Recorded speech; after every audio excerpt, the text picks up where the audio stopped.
அதாவது தமிழ்நாட்டின் வளர்ச்சிக்கு முட்டுக்கட்டை போடும் விதமாகவே இவர் இருக்கிறாரு. குடியரசு தினத்தில் எதிர்க்கட்சிகள் கூட எந்த அரசியலும் செய்யறதில்ல. ஆனால் இவர் அந்த தினத்தினுடைய வாழ்த்தில் கூட இந்த மாநிலத்தினுடைய பெருமையை குறை சொல்லி சிறப்பை சிறுமைப்படுத்தி அப்படியெல்லாம் இவர் பண்ணிட்டு இருக்காரு. அதுக்கெல்லாம் நீங்கள் கண்டனம் தெரிவித்திருக்கிறீங்க. இந்த வழக்கு உச்சநீதிமன்றத்தில் வழக்கு பெண்டிங்கில் இருக்கு, அந்த கோரிக்கை நடைபெற இருக்குது. இதை நாங்கள் பட்ஜெட் கூட்டத்தொடரில் நாங்கள் பேச போகிறோம் அப்படின்னு சொல்லிட்டு பட்ஜெட் கூட்டத்தொடரில் இதற்கு முன்பாகவும் நீங்கள் நிறைய முறை பேசியிருக்கீங்க. பார்லிமெண்ட் கூட்டத்தில் மிக காரசாரமாக ஆர் ஆசா பேசியிருக்காரு, டிஆர் பாலு பேசியிருக்காரு, தயாநிதி மாறன் பேசியிருக்காங்க, பல பேர் பேசியிருக்காங்க. அப்பெல்லாம் நடக்காத எதுவுமே நடக்காதது. நீங்கள் பிரசிடெண்ட்டை சந்தித்து நீங்கள் பெட்டிஷன் கொடுத்துருக்கிறீங்க. எல்லா எம்பிக்களும் சென்று சந்தித்து இவர் மேல பெட்டிஷன் கொடுத்துருக்கிறீங்க. இதற்கு முன்பாக பெட்டிஷன் கொடுக்கப்பட்டிருக்கு. எதுவுமே நடக்கல அப்படிங்கிறது நமக்கு கண்கூடா தெரியும். இப்ப இது ஜனநாயக பூர்வமாக ஒரு அரசியல் கட்சி தங்களுடைய எதிர்ப்பை பதிவு செய்துங்கிற அடிப்படையில தான் இதை நாங்க பார்க்கணுமா, இல்ல இதனால ஏதாவது டெவலப்மெண்ட் நடக்கும்னு நீங்க ஏதாவது நம்புறீங்களா? இல்ல, ஒரு பிரச்சனைன்னு வரும்போது நீங்க வாய்மூடி மௌனியாக இருந்தால் உங்கள் பக்கத்தில் தான் ஏதோ தவறு என்று அர்த்தம். ஓகே, அதை நீங்க அந்த பிரச்சனைய அப்படியே ஏத்துக்கிறீங்க, அதை பத்தி எந்த எதிர்வினையும் செய்யல, அதனால நீங்கள் உணர்வற்று போயிருக்கிறீர்கள் அர்த்தம். ஆனா திமுக எந்த காலத்திலும் அப்படி இருந்ததில்லை. நாங்கள் கொண்டு போய் மனுவை கொடுக்கிறோம், குடியரசுத் தலைவரை பார்க்கிறோம், மற்றவர்களை பார்க்கிறோம், மனு கொடுக்கிறோம். அவர்கள் நடவடிக்கை எடுக்காததை இப்போ நீங்க புரிஞ்சுக்கிட்டீங்களா இல்லையா? நாங்கள் இயங்கிக் கொண்டுதான் இருக்கிறோம். நாங்கள் இயங்கிட்டு தானே இருக்கோம். மக்கள் நல பிரச்சனைக்காக நாங்கள் குரல் கொடுத்து கொண்டிருக்கிறோம், இயங்கிக் கொண்டிருக்கிறோம். இந்தியாவின் உச்சபட்ச தலைமையை பார்த்து கொடுத்தால் கூட அங்கே நடவடிக்கை ஏதும் எடுக்கவில்லை என்றால் அவர் யாருடைய கைப்பாவையாக இருக்கிறார், அதை வெளிப்படுத்துறோமா இல்லையா? இந்த எக்ஸ்போஸ் பண்றோம்ல, முகமூடியை கிழிக்கிறோம்ல, இதுதான் திராவிட முன்னேற்ற கழகம் செய்வது. எப்படி எதேச்சாதிகாரர்களின் முகமூடியை கிழித்துக் கொண்டிருக்கிறோம் என்பதுதான் எங்களுடைய இயங்கு தளம். அதை நீங்க புரிஞ்சுக்கணும். அப்போ அந்த பக்கத்தில் இருப்பவர்கள் மக்கள் மீது மரியாதை இல்லாமல் மக்களின் குரலாகத்தானே நீங்கள் சொன்ன நம்முடைய தயாநிதி மாறனோ ஆர் ஆசாவோ டிஆர் பாலு அண்ணாவோ போய் கொடுக்கறாங்க. அப்போ மக்களின் குரலை நீங்கள் கேட்பதில்லை என்பதில் தெளிவாக இருக்கிறீர்கள். அப்படி ஜனநாயக விரோத போக்கை ஒன்றிய அரசு கைக்கொள்கிறது, குடியரசுத் தலைவரும் கைக்கொள்கிறார். இவங்க சொல்றாங்கல்ல, நம்முடைய ஆளுநர் சொல்லியிருக்காருல்ல, பிற்படுத்தப்பட்ட வகுப்பில் இருந்து ஒருத்தர் வரணும் அப்படின்னு.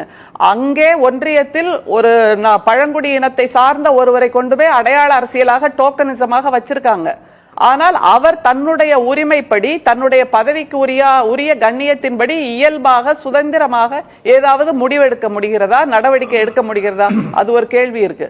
ஆனால் அவரை ஒரு தங்க கூண்டுல வச்சிருக்கிற சிறை பறவையாதான் வச்சிருக்காங்கிறத திரும்ப திரும்ப நாங்கள் வெளிப்படுத்தி கொண்டே இருக்கிறோம். அதை தவிர 6ஆம் தேதி அங்கே தில்லியில் திமுகவின் மாணவர் அணியோடு சேர்ந்து போராட்டம் நடத்த போகிறோம் என்பது இந்த துணிச்சல், இந்த நேர்மையான நடைமுறை, நேர்மையான செயல்பாடு.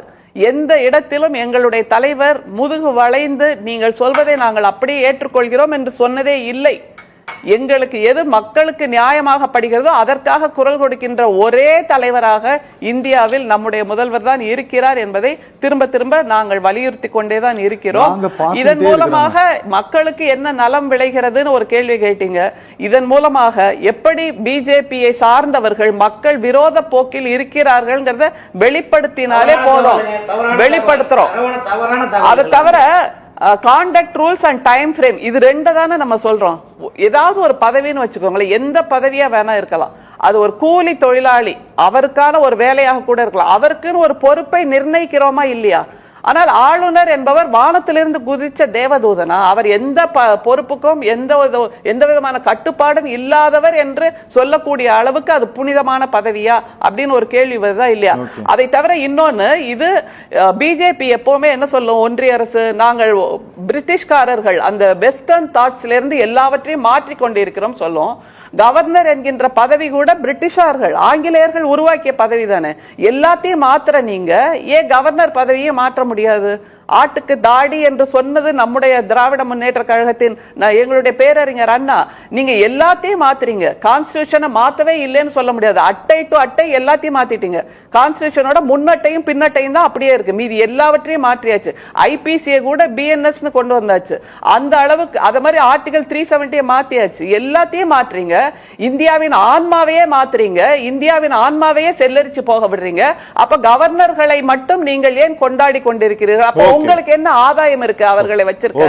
அதுதான். அதை தவிர சகோதரர் ராமன் ஒன்று கேட்டாரு, மேற்கு வங்காளத்துல குரல் கொடுக்கிறாங்களா அப்படின்னு. மேற்கு வங்காளத்துல தன்கர் அவர்கள் அங்கே ஆளுநராக இருந்தபோது என்னவெல்லாம் குடைச்சல் கொடுத்தாருங்கிறது நமக்கு நல்லா தெரியும்.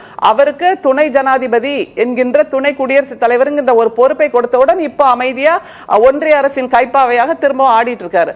அதே மாதிரி நம்முடைய ஆளுநர் ஏதோ ஒரு பதவியை தனக்கு கொடுக்க வேண்டும் என்கின்ற ஒரு எதிர்பார்ப்பில் தான் இவ்வளவு தூரம் தமிழ்நாட்டு அரசுக்கு குடைச்சல் கொடுத்து கொண்டிருக்கிறார். கூடுதலா இதை சொல்லிடுறேன், எனக்கு நிறைய இல்ல ஒன்னே ஜனவரி 28, 2024 நம்முடைய ஆளுநர் சொன்ன வார்த்தை, காந்தியால் இந்த நாட்டுக்கு சுதந்திரம் கிடைக்கவில்லை. கடந்த ஆண்டு ஆளுநர் சொன்னார். அதுக்கு முந்தைய ஆண்டு 1942க்கு பிறகு காந்தி ஒரு நிகழ்வு அல்ல. இவ்வளவு தூரம் கொச்சைப்படுத்திய ஒரு ஆளுநர், ஒரு பழமொழி உண்டு தெரியுமா, அந்த வார்த்தையை நீங்களே ஃபில் பண்ணிக்கோங்க, பொழுது விடிந்தா போச்சு அப்படின்னு. அதுக்கு முன்னாடி உள்ள வார்த்தையை நீங்களே போட்டுக்கோங்க.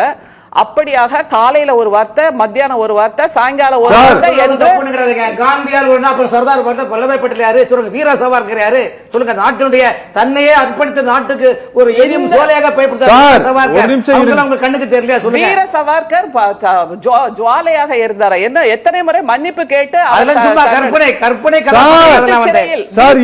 வைக்கப்பட்டவர் வீர சவார்கர் சொல்லாதீங்க. சவார்கர் தான், அவர் தனக்கு தானே வீரம் பட்டம் கொடுத்துக்கிட்டார், அவ்வளவுதான்.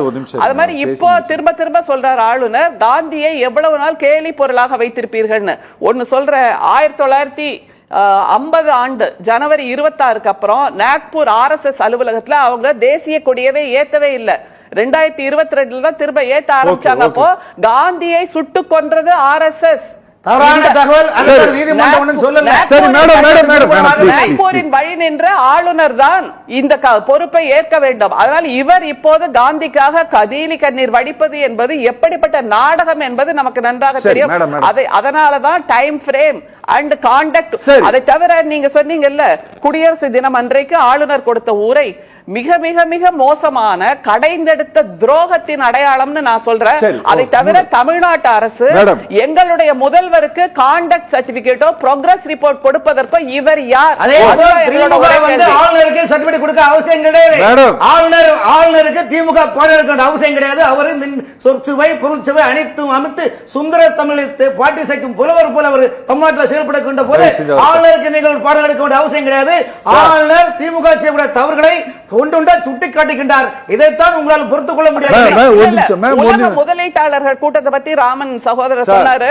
ஒன்னே ஒன்னு சொல்லிடுறேன், நம்முடைய டிஆர்பி ராஜா அவர்கள் அங்கே சென்று எவ்வளவோ முதலீடுகளை ஈர்த்து வந்திருக்கிறார்.